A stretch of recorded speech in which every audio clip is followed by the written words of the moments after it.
Hello दोस्तों, नमस्कार। Welcome, स्वागत है आपको मेरे चैनल पर। आज जो है पढ़ेंगे सिकंदर के बारे में या अलेक्जेंडर के बारे में।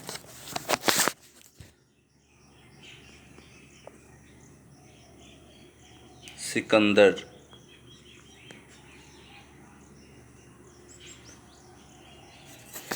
या फिर अलेक्जेंडर बोलते हैं। ALEXANDER, अलेक्जेंडर, है ना। सिकंदर अलेक्जेंडर ये जो मैसेडोनिया के शासक फिलिप का पुत्र था।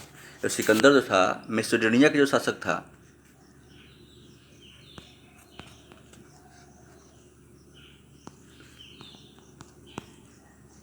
है ना। मैसेडोनिया के शासक जो था फिलिप, उसके बेटे थे। ठीक है। इसका तो फिलिप का ये पुत्र थे, यानी फिलिप इनके जो है क्या हुए, पिता हुए। ठीक है ना।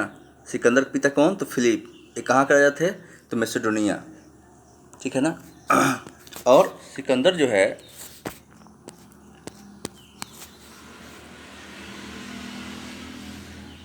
327 के आसपास जो है ईसा पूर्व में, ईसा पूर्व जो है बैक में चलता है काउंटिंग, और सी जो है ईस्वी जो है वो आगे चलता है। तो मेरे सिकंदर जो था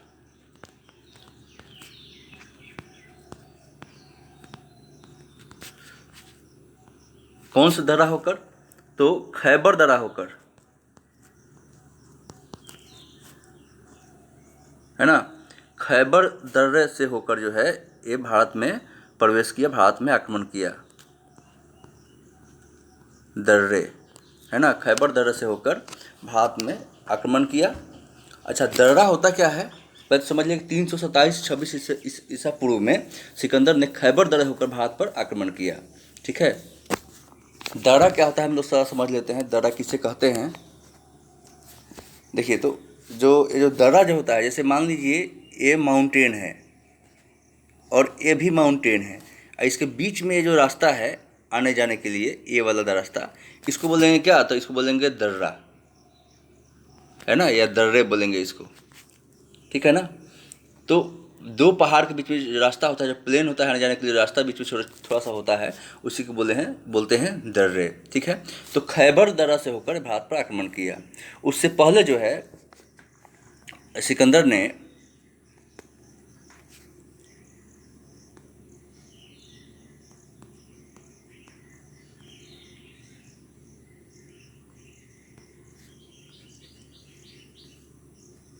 अस्पसोई या फिर अश्व जाति भी बोलते हैं इसको। अश्व जाति इसका मतलब होता है, अश्व जाति इसका मतलब होता है, अस्पसोई का मतलब होता है अश्व जाति। एक राज्य था, उसको जीत लिया इसने। क्या था? एक राज्य था, स्टेट था, जिसको सिकंदर ने जीता। फिर सिकंदर ने नीसा राज्य को जीता।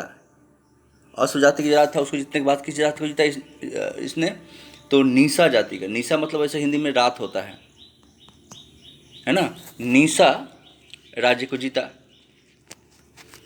नीसा राज्य को जीत लिया। उसके बाद अश्व को जीता। उसके पास किसको?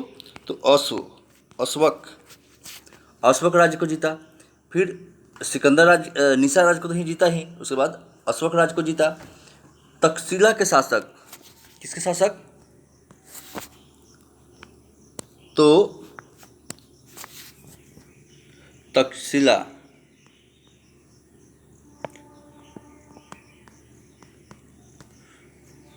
के जो शासक थे आम्भी। क्या नाम था? आम्भी। तक्षशिला आम्भी ने उसके सामने क्या किया? समर्पण कर दिया, यानी लड़ाई में अपना सरेंडर कर दिया उसके सामने में, सिकंदर के सामने में, और सहायता देने का वचन दिया। उसके समर्पण भी कर दिया, कह दिया कि ठीक है, आइए हम आपको सहायता करेंगे, हेल्प करेंगे। तो कितने वीर से समझ सकते हैं। सिकंदर के सामने इन्होंने नतमस्तक हो गए। और फिर जो है इसने, सिकंदर ने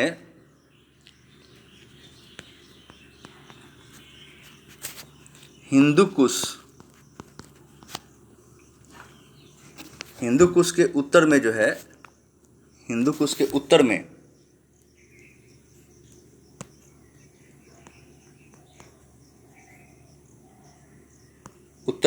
क्या था, तो वहाँ पर जो है शशिगुप्त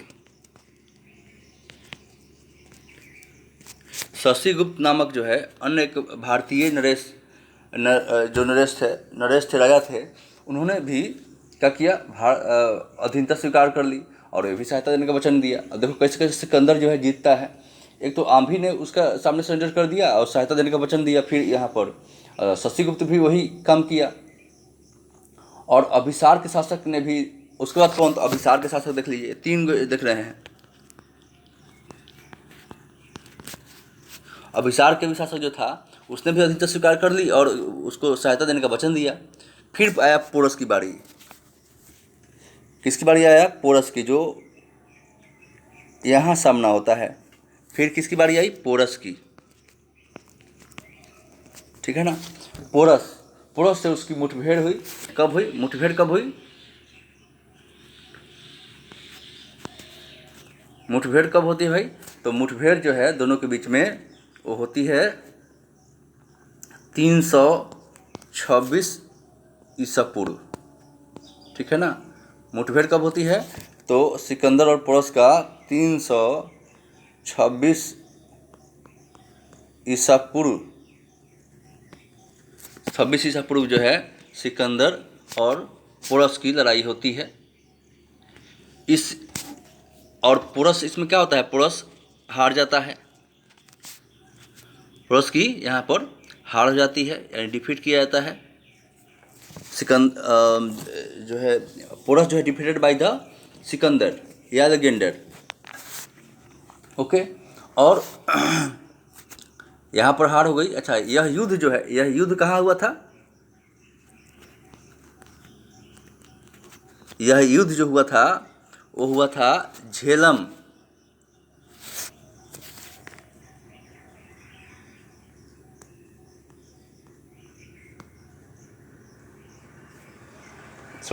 झेलम, पूछ लेते हैं, झेलम नदी किनारे हुआ था।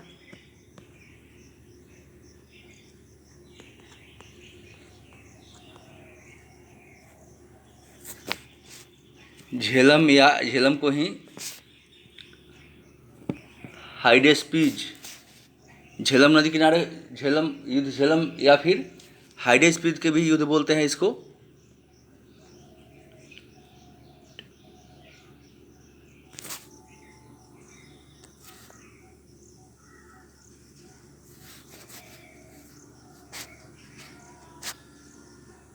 पूछता है कि झेलम, ये जो सिकंदर और पोरस के बीच लड़ाई हुई थी वो कौन सी युद्ध के नाम था, इसको हाइडे स्पीच, है ना। हाइडे स्पीच युद्ध के नाम से भी, ज है लास्ट में, हाइडे स्पीच युद्ध के नाम से का युद्ध, है ना, हाइडे स्पीच का युद्ध भी कहते हैं। पोरस इसमें हार गया था। 326 ईसा पूर्व में सिकंदर और पोरस की लड़ाई हुई थी। ये हार नहीं माना, नतमस्तक किया, ये फाइट किया, लड़ा और हार गया, है ना। और भारत के, और देखिए हारने के बाद जो है बहुत वीरता से लड़ा, बहुत ब्रेवरी से फाइट किया, और इसके युद्ध कला को देखकर, इसकी बहादुरी को देखकर सिकंदर इससे काफ़ी प्रभावित हुआ। और हार लेने के बाद बंदी जब बना दिया गया, सिकंदर ने पूछा कि बहुत तुम्हारे साथ क्या किया जाए, तो ये जो पोरस थे उन्होंने कहा कि वही किया जाए जो एक राजा, हारे हुए राजा को के साथ जो है जीते हुए राजा करता है। तो सिकंदर तो वीर था ही, और वो काफ़ी प्रभावित हुआ, और उसने जो है सिकंदर के साथ जो है दोस्ती का हाथ बढ़ाया, और दोस्ती कर दिया दोनों में, और जितना भी जीता था सिकंदर ने उसके राज उसको दे भी दिया, उससे ज़्यादा राज उसको लौटा दिया था पोरस को, ठीक है ना। तो पोरस की यहाँ पर हार हुई थी, लेकिन सिकंदर उसके वीरता से काफ़ी प्रभावित हुआ था, क्योंकि बाकी जो नरेश थे, आम्भी या फिर और शशिगुप्त और भी नरेश जो थे, उसका इसने अधीनता स्वीकार नहीं किया, फाइट के लड़ाई किया, और काफ़ी बहादुरी से लड़ाई किया। हार तो गया, लेकिन उसके बहादुरी से काफ़ी प्रभावित हुआ सिकंदर। तो एक वीर जो है दूसरे वीर का जरूर रिस्पेक्ट करता है, एक विद्वान दूसरे विद्वान का रिस्पेक्ट करता है, वैसे ही यहाँ पर हम देखने को मिलती है। हार गया तो इसको क्या बोलेंगे, झेलम नदी किनारे हुआ था, झेलम या फिर हाइडेस ब्रिज का युद्ध कहते हैं, जो सिकंदर और पोरस के बीच में हुआ था, 326 ईसा पूर्व में हुआ था। और भारत में सिकंदर के आक्रमण के समय जो पतल प्रदेशों में महाजनों की एक समिति के साथ दो राज्य शासन करते थे, है ना। पतल प्रदेश में, कौन प्रदेश में, तो पतल प्रदेश में यहाँ पर दो महाजनों की एक समिति, पतल प्रदेश में क्या था, ये था पतल प्रदेश। पतल प्रदेश में महाजनों की एक समिति के साथ दो राजा जो है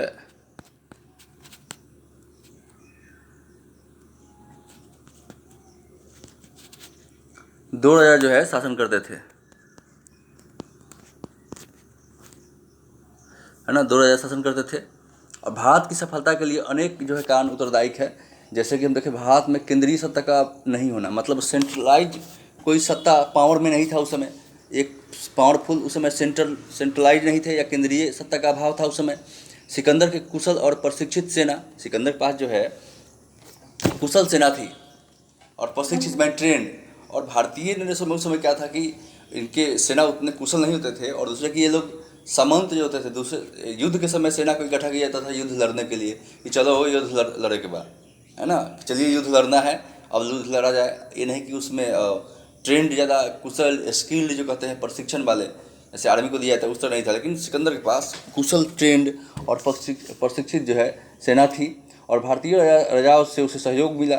अब देख रहे हैं कि 3-4 बार जो है, जो शशिगुप्त हुआ या अम्भी हुआ तक्षशिला के शासक, ये सब ने उसका समर्पण कर दिया, उसके अलावा और भी 3-4 राजा जो है समर्पण करके उसका साथ दे दिया।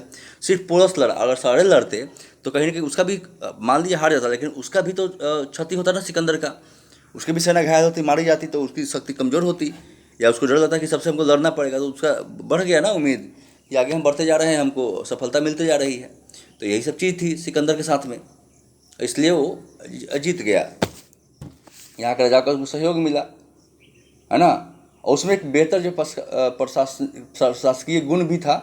भारतीय राजाओं से सहयोग मिला, उसको ज़्यादा युद्ध नहीं करना पड़ा, सिर्फ पोरस से लड़ाई हुआ, और कुशों के पास ट्रेंड और प्रशिक्षित सेना थी, और भारत में उस समय कोई पावरफुल केंद्रीय सत्ता जो है उस समय अभाव थी। सिकंदर ने 2 नगर, यहाँ क्या हम देखते हैं कि सिकंदर ने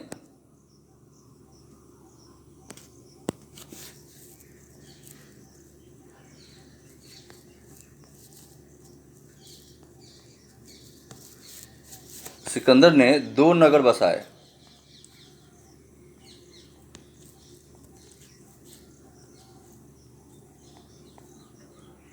दो नगर बसाए, कौन, एक था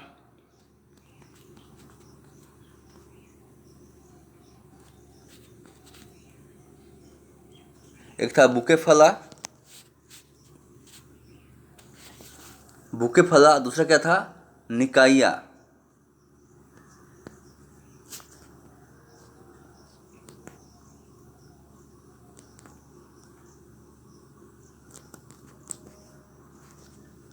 है ना, निकाइया। 2 नगर बसाया, बुकेफला और निकाइया। ये जो बुकेफला था उसने अपने घोड़े के स्मृति में, और निकाइया जो है पोरस के विजय के पश्चात बसाया। बुकेफला कैसे बसाया, तो बुकेफला जो है ये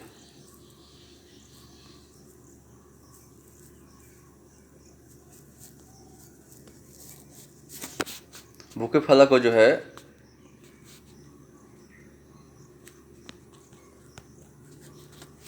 अपने घोड़े के याद में या स्मृति में जो है उसने बसाया, याद या स्मृति बसाया उसने। और निकाइया को जो है, जो दूसरा शहर था निकाइया,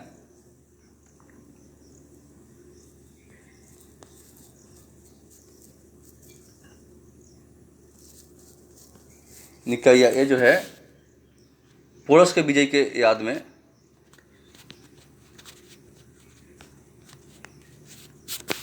है ना, विजय के याद में, उपलक्ष्य में जो है उसने जो है बसाया। चिनाब और आबिर, चिनाब किसके, तो चिनाब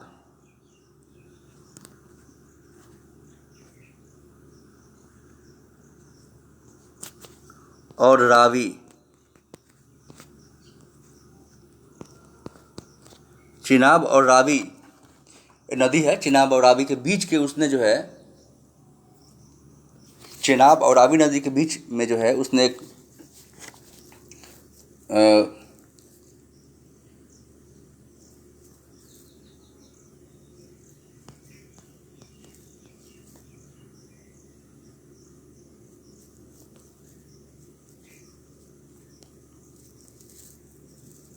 एक जगह है, उसको बोलते हैं गलगनी कोई।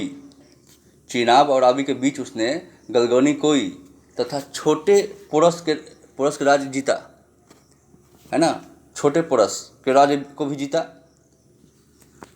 एक और का उसने क्या जीता, रावी, चिनाब और रावी के बीच उसने क्या जीता, तो गलगनी कोई राज्य को जीता। उसके बाद छोटे पोरस के राज्य के, छोटे पोरस, एक और था छोटे पोरस,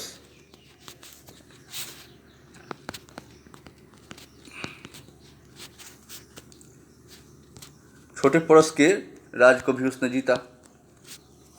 ओके, तथा उसके बाद उसने इसके जीतने के बाद जो है इसने जो है संगल राज्य और को ध्वस्त किया, यानी जीता। और फिर जो है यहाँ पर देखिएगा तो ब्यास, याद रखिएगा, महत्वपूर्ण है, ब्यास नदी के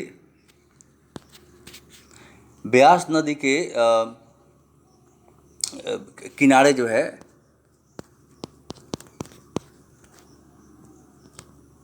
ब्यास नदी के किनारे सिकंदर की सेना जो है आगे बढ़ने से इनकार कर दिया कि हम नहीं बढ़ेंगे। सिकंदर जो है ब्यास नदी के किनारे जब पहुंचा तो उसकी सेना ने इनकार कर दिया कि हम आगे नहीं जाएं। ऐसे कहा जाता है कि उस समय जो भारत के में जो नंद वंश का शासक था उत्तर भारत में, बिहार वाला एरिया में, है ना, तो मगध में, तो नंद वंश की सेना के जो है डर से या उसके भय से उसकी सेना जो है आगे बढ़ना नहीं चाहती। बहुत सारे कारण हो सकता है, लेकिन इससे कहा जाता है, इतिहासकार ऐसे लिखते हैं। नंद वंश है जिसको हराकर चंद्रगुप्त ने अपने साम्राज्य की स्थापना की थी, तो उसके डर से तो ब्यास नदी किनारे से उसके आगे बढ़ने से इनकार कर दिया। फिर जो है वहीं से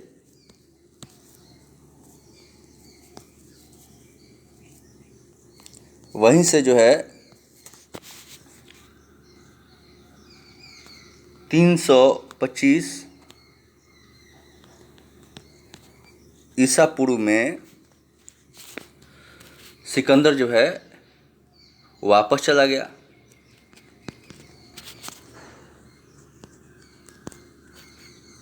है ना, वापस लौट गया। ठीक है, और लौटते समय जो है सिकंदर को जो है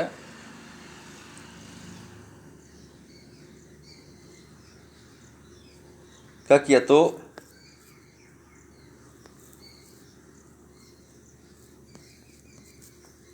सिवोई, ये वह है सिवोई, मालवा,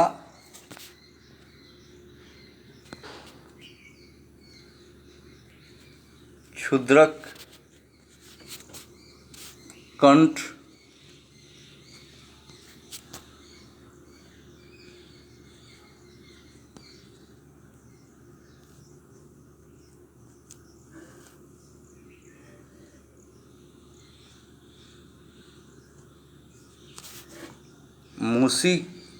मुसिकनोई,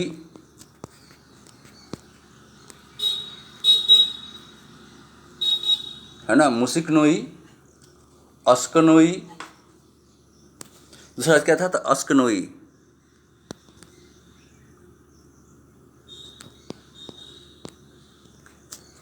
अस्किनोई,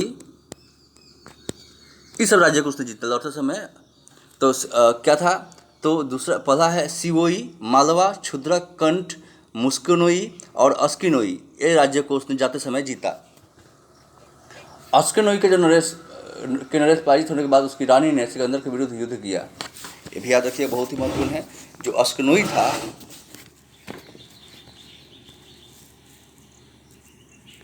जो हम अभी पढ़े हैं राज्य से जीतना, तो अस्किनोई जो थी राज्य, अस्किनोई, तो अस्किनोई नरेश जब पराजित हो गया तो उसकी पराजित होने के बाद जो है उसकी रानी जो थी, रानी ने जो है सिकंदर के विरुद्ध युद्ध किया, सिकंदर के विरुद्ध,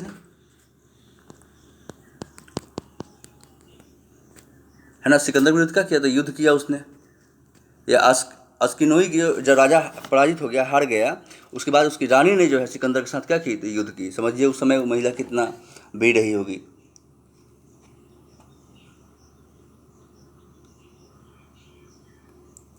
ठीक है ना, उसको युद्ध किया सिकंदर से। अस्किनोई के नरेश पराजित होने के बाद उसकी पत्नी ने, उसकी रानी ने सिकंदर के विरुद्ध किया, युद्ध किया, लड़ाई किया। और इसकी राजधानी जो थी कहाँ थी, अस्किनोई की राजधानी जो है, और उसकी राजधानी अगर बात किया जाए तो राजधानी थी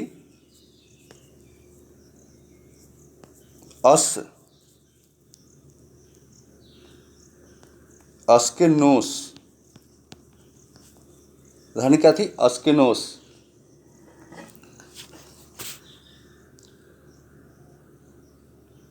अस्केनोस भी कहते हैं। उसकी राजधानी कहाँ बात किया तो मसाना या मसंगा। मसंगा में सिकंदर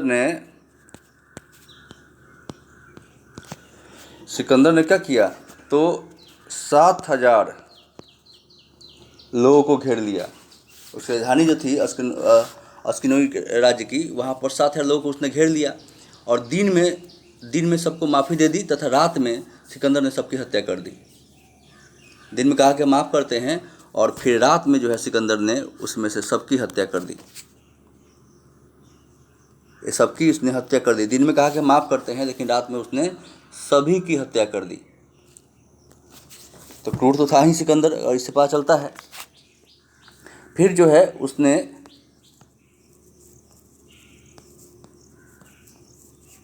ओहिंद में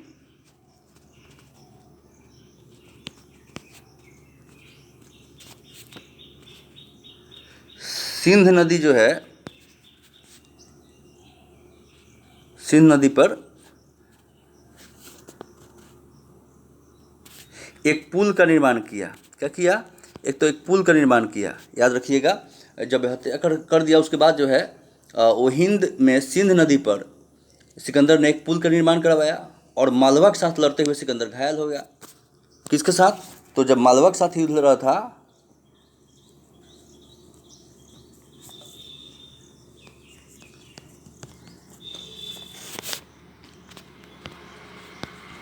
लड़ते समय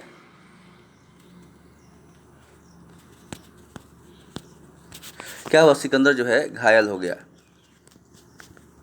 मालवा के समक्ष युद्ध लड़ते हुए सिकंदर जो है घायल हो गया लड़ते समय। और उसके बाद जो है हम देखते हैं कि इसी कारण जो है उसकी मृत्यु भी हो जाती है। घायल हो गया, उसके बाद जो है उसकी मृत्यु हो गई घायल होने के बाद। और लौटते समय कहाँ पर, लौटते समय उसके लौटते टाइम कहाँ, तो बेबीलोन में,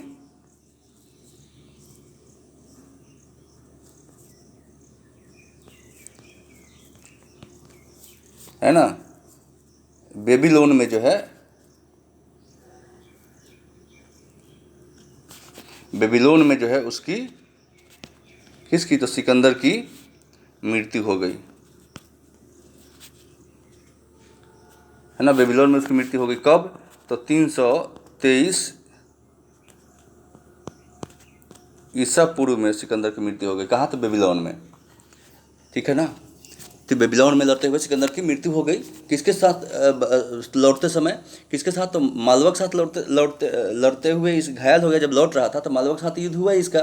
जैसे हमने बताया कि सिवोई मालवा, तो यही मालव या मालवा कहिए, मालव। तो मालव के साथ युद्ध लड़ते हुए घायल हुआ। उसके बाद ये 323 ईसा पूर्व में इसकी मृत्यु हो गई। 326-27 में आया था, इतना दिन भारत देश में बिताया, और जाते समय लौटते समय इसकी मृत्यु हो जाती है सिकंदर के। अब देखिए, हम देखेंगे दूसरा चीज़,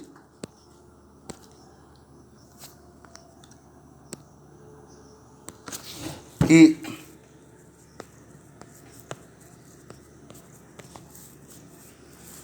सिकंदर के जो आक्रमण थे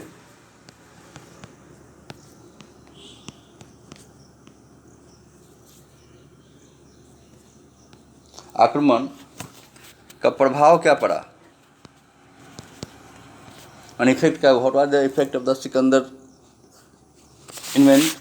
तो क्या जब इन्वेंट किया, वो आक्रमण किया, अटैक किया, तो उसका क्या प्रभाव इफेक्ट रहा। तो सिकंदर लगभग भारत में कितने महीने रहा, तो भारत में लगभग इसने 19 मंथ 19 महीना जो है, महीने तक जो है इसने भारत में रहा। और इस अवधि में वह जो है निरंतर युद्ध में लड़ता रहा, मतलब बिना कंटिन्यू जो है, और ये किसी प्रकार की प्रशासनिक व्यवस्था मतलब स्थापित तो नहीं कर सका। और उसके कारण भी थे, जैसे क्या हुआ था भारतीय, इसमें सबसे पहले क्या था, फर्स्ट देखेंगे कि भारतीय राजनीतिक में एकता स्थापित करने की प्रवृत्ति का विकास हुआ, क्योंकि अगर यूनिटी नहीं थी तभी ना हराया ये। और दूसरा था कि सीमांत प्रदेश की अराजकता का लाभ उठाकर, मतलब अराजकता मतलब कोई स्थापित, मतलब उस समय कंट्रोल करने वाला राजा नहीं था, कोई शक्तिशाली नहीं था, है ना। तो लाभ उठाकर सिकंदर सफल हो सका था। अतः चंद्रगुप्त मौर्य ने सबको जीत कर एकता स्थापित की थी। चंद्रगुप्त मौर्य को पहला सम्राट कहा जाता है भारत का, क्योंकि ये जीत के सबको एक यूनाइट किया था, एक किया था, ठीक है। तो अराजकता प्रदेश की लाभ उठाकर सिकंदर ने को सफल हो पाया था, और चंद्रगुप्त मौर्य ने सबको जीत कर एकता स्थापित की। सिकंदर के आक्रमण के समय भारतीय सैन्य दुर्बलता उजागर हो गया, यानी भारतीय जब आक्रमण किया तो समझ में सबको आया कि भारतीय की जो राजाएं थे उनकी सैन्य व्यवस्था जो है काफ़ी कमज़ोर है, लचर है ना। और इसी कारण जो है अश्व सेना का महत्व बढ़ा, यानी घोड़े वाली सेना। और सिकंदर ने अनेक नगरों की स्थापना की, जिससे भारत में नगरीकरण को बढ़ावा मिला है। नगरीकरण मतलब अर्बनाइजेशन, यानी शहर बसाना, सिटी बसाना, तो इसमें बढ़ावा मिला, ठीक है, भारत में। उसने जो है सिकंदर ने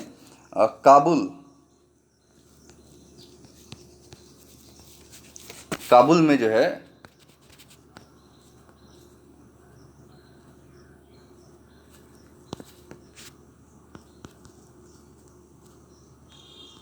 चिनाब और सिंध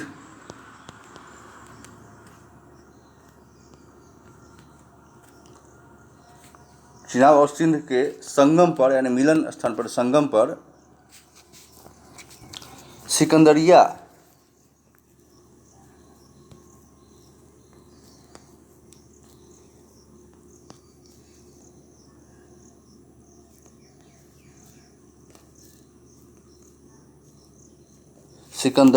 या अलेक्जेंड्रिया,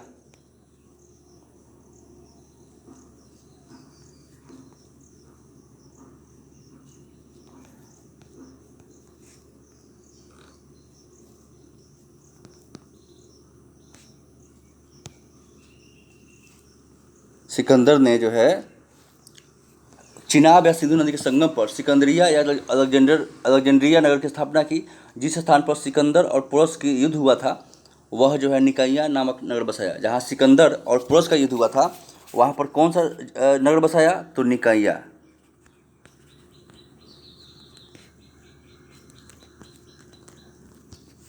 है ना। जहाँ पर सिकंदर और पुरस का युद्ध हुआ था वहाँ कौन सा नगर बसाया, तो निकाइया। और सिकंदर ने सिंधु और चिनाब नगर के संगम पर जो है सिकंदरिया अलेक्जेंड्रिया नगर की स्थापना किया। अब भारत और यूनान के मध्य जो है जल और 3 स्थल मार्ग खुल गए। सिकंदर के आक्रमण के परिणाम स्वरूप जो है भारत एवं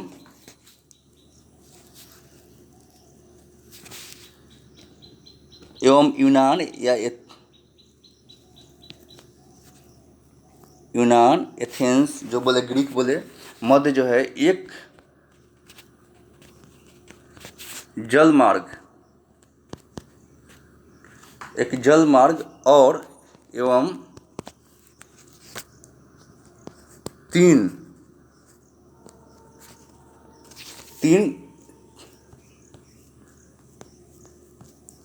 जो था स्थल मार्ग खुल गए।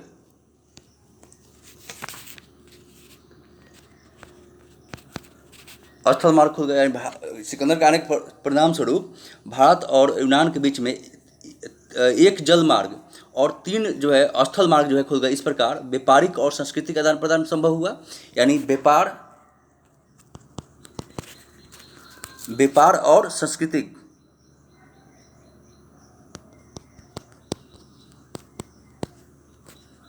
जो है आदान प्रदान या एक्सचेंज करना संभव हुआ। उसने अपने मित्र नियार्कस के अधीन सिंधु नदी के मुहाने के फरात नदी को मुहाने तक के बंदरगाहों और जलमार्ग का पता लगाने भेजा, और उसने भी व्यापारिक एवं सांस्कृतिक प्रदान को मिला। जो उसका मित्र था, क्या नाम था उसका मित्र का, तो नियार्कस।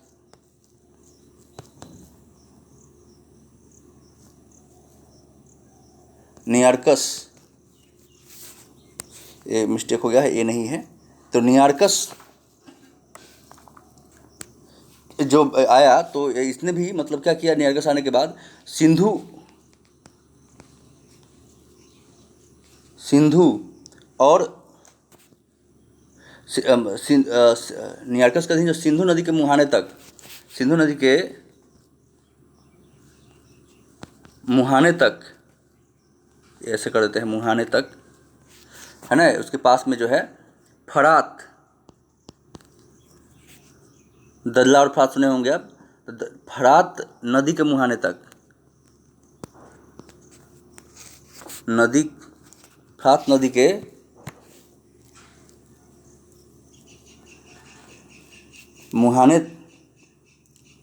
मुहाने तक के जो है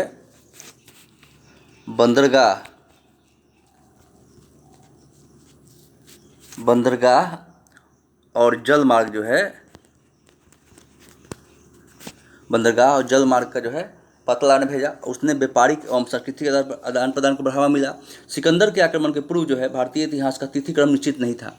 सिकंदर के आने के पहले भारतीय जो इतिहास थे उसका डेट टाइम जो तिथि जो था वो निश्चित नहीं था, डिफरेंट नहीं था।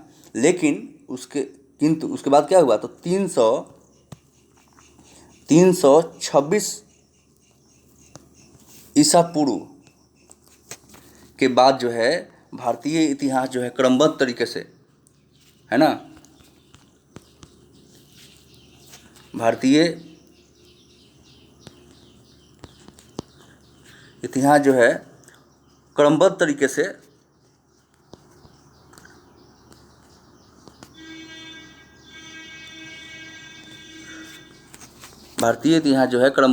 उसके बाद लिखा जाने लगा, यानी सिस्टमेटिक वे में डेट वाइज, ठीक है ना। फिर हम देखते हैं सिकंदर के साथ जो है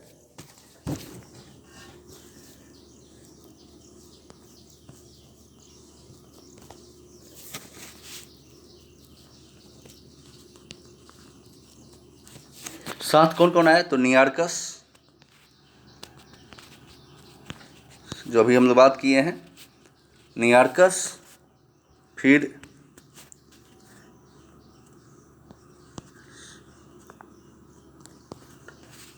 अरिस्टोबुलस सिकंदर के साथ आने वाले लोग थे।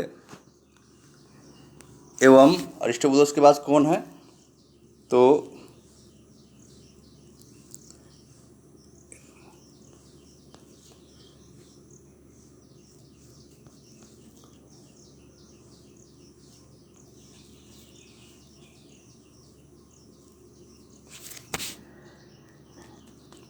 अरिस्टोबुलस के पास आने वाले का नाम है एनास्ट्रिकीज, है ना, एनासीक्रिटीज, एस्टिबुलस और नियार्कस। ये विद्वान थे, क्या थे, स्कॉलर थे, विद्वान थे, जो भारत आए थे सिकंदर के साथ में। कौन कौन आए सिकंदर के साथ में, तो सिकंदर के साथ में नियार्कस आए, अरिस्टोबुलस और एनासीक्रिटीज जैसे विद्वान भारत है, जिसके विवरण से भारतीय इतिहास का भी समृद्ध किया। और एनास्ट्रिकीज ने सिकंदर की जीवनी लिखी थी। इन्होंने क्या थी, सिकंदर की इन्होंने जीवनी लिखी थी। कौन, तो एनास्ट्रिकीज ने सिकंदर की जीवनी लिखी, यानी बायोग्राफी लिखी। और अरिस्टोबुलस ने हिस्ट्री ऑफ वार लिखा। देखिए ये जो है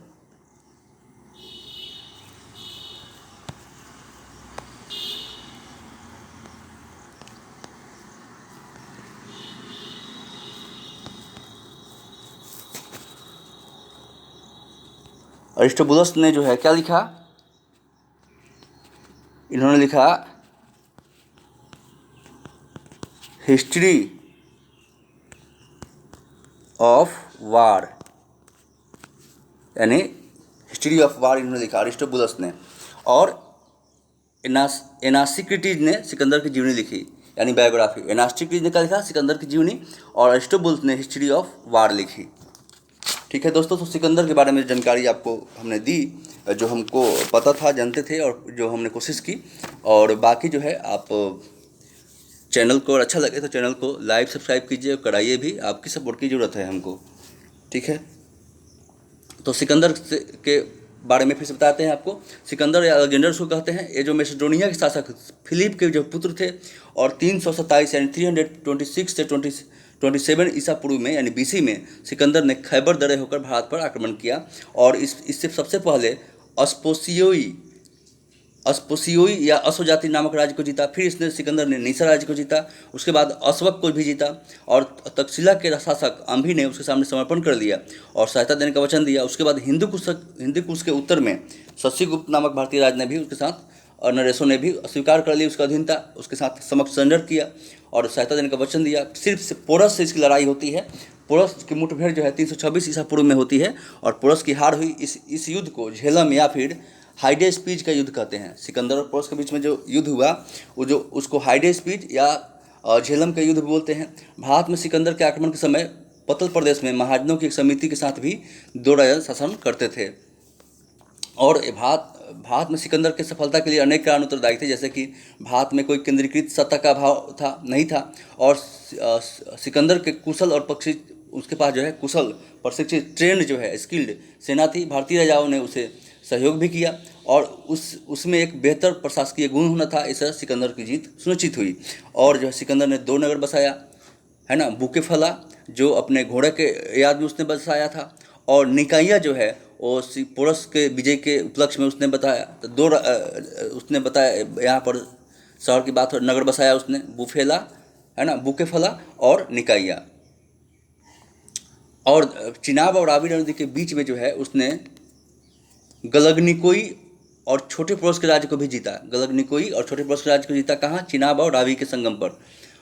उसके बाद जो है संगल राज्य को भी उसने ध्वस्त किया। फिर व्यास नदी के किनारे पहुंचने पर सिकंदर की सेना ने कहा कि हम आगे नहीं जाएंगे, नहीं बढ़ेंगे, है ना, और फिर उसको 325 ईसा पूर्व में उसको वापस लौटना पड़ा। लौटते समय सिकंदर का जो है सिवोई, मालव, क्षुद्रक, कंठ एंड मुसिकनोई, अस्किनोई आदि राज्य को उसने जीता।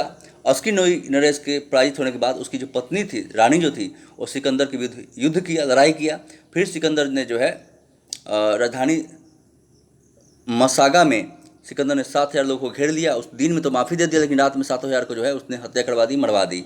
और वो हिंद में सिंधु नदी पर जो है सिकंदर ने एक पुल का निर्माण किया। वो हिंद में सिंधु नदी पर सिकंदर ने एक पुल का निर्माण कराया। मालव के साथ लड़ते हुए सिकंदर घायल हो गया, और यही जो उसकी मृत्यु कारण बनी। और लड़ते समय बेबीलोन में उसकी मृत्यु 323 ईसा पूर्व में हो गई। सिकंदर के प्रभाव क्या रहा, तो सिकंदर जब यहाँ आया तो भारतीय राज्य में एकता का स्थापित करने की प्रवृत्ति विकास हुआ, और सीमांत प्रदेशों में अराजकता का लाभ उठाकर सिकंदर सफल हो पाया था। कि अराजकता था, सारे एक दूसरे से लड़ रहे थे, यूनिटी नहीं थी। और इसी का देखते हुए चंद्रगुप्त मौर्य ने सबको जीत कर एक राज्य स्थापित किया। और भारतीय जब ये आया तो भारतीय राज्यों की जो कमजोरी थी, दुर्बलता थी, वीकनेस थी, सबको मतलब पता चल गया। और यूनान यानी यूनान, एथेंस, ग्रीक, है ना, इसके जो भारत और यूनान के बीच जो है एक जल मार्ग और 3 स्थल मार्ग यानी लैंड मार्ग जो है खुल गया। व्यापार और संस्कृति का आदान प्रदान हुआ। और उसके बाद जो है नियर्कस के अधीन सिंधु नदी के मुहाने तक जो है, फ्रात नदी के मुहाने तक की बंदरगाहों जल मार्ग का पता लगाने के लिए भेजा गया था। इससे क्या हुआ, व्यापारिक और सांस्कृतिक आदान प्रदान बढ़ा, यानी कल्चर और ट्रेड बढ़ा भारत और यूनान के बीच में। और फिर भी और जो उससे देश मिलते हैं। सिकंदर के आक्रमण के पूर्व जो है, इससे पहले भारतीय इतिहास का तिथि क्रम निश्चित नहीं था, यानी डेट बात किया जाए, ठीक है ना। लेकिन आने के बाद जो है 326 ईसा पूर्व के बाद भारतीय इतिहास क्रमबद्ध तरीके से विवरण जो है पता चलता है।